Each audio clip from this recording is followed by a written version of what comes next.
আয়াত ৪৭ ইলাইহি ইউরাদ্দু ইলমুস সাআতি ওয়া মা তাখরুজু মিন সামারাতিন মিন আকমামিহা ওয়া মা তাহমিলু মিন উনসা ওয়া লা তাদউ ইল্লা বিইলমিহি ওয়া ইয়াওমা ইউনাদিহিম আইনা শুরাকাই ইয়াকালু আযান্নাকা মা মিন্না মিন শাহীদ। অনুবাদ: কিয়ামতের জ্ঞান শুধু আল্লাহর কাছেই প্রত্যাবর্তিত হয়। তার অজ্ঞাতসারে কোনো ফল আবরণ হতে বের হয় না, কোনো নারী গর্ভধারণ করে না এবং সন্তানও প্রসব করে না। আর যেদিন আল্লাহ তাদেরকে ডেকে বলবেন, আমার শরীকেরা কোথায়, তখন তারা বলবে, আমরা আপনার কাছে নিবেদন করি যে এ ব্যাপারে আমাদের থেকে কোনো সাক্ষী নেই। তাফসির ১ নং ফুটনোটের বিবরণ। কথা বলে শ্রোতাদেরকে দুটি বিষয় বোঝানো হয়েছে।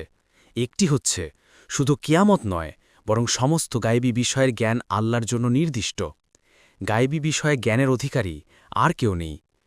অপরটি হচ্ছে যে আল্লাহ খুঁটিনাটি বিষয়সমূহের একটু বিস্তারিত জ্ঞান রাখেন, কোনো ব্যক্তির কাজকর্ম তার দৃষ্টি এড়িয়ে যাওয়া সম্ভব নয়।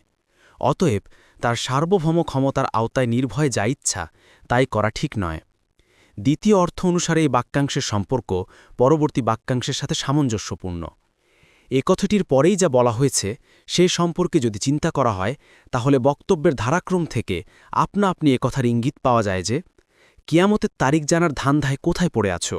বরং চিন্তা করো, কিয়ামত যখন আসবে তখন নিজের সব গোমরাহির জন্য কি দুর্ভোগ পোহাতে হবে। কিয়ামতের তারিখ সম্পর্কে প্রশ্নকারী এক ব্যক্তিকে নবী সাল্লাল্লাহু আলাইহি ওয়াসাল্লাম কথার মাধ্যমেই জবাব দিয়েছিলেন। একবার সফরে নবী সাল্লাল্লাহু আলাইহি ওয়াসাল্লাম কোথাও যাচ্ছিলেন। পথিমধ্যে এক ব্যক্তি দূর থেকে ডাকল, হে মোহাম্মদ। নবী সাল্লাল্লাহু আলাইহি ওয়াসাল্লাম বললেন, হ্যাঁ, কি বলতে চাও বলো। সে বলল, কিয়ামত কবে হবে? তিনি জবাবে বললেন, হে আল্লাহর বান্দা, কিয়ামত তো আসবেই, তুমি সেজন্য কি প্রস্তুতি গ্রহণ করেছ? বুখারী ৬১৬৭, মুসলিম ২৬৩৯।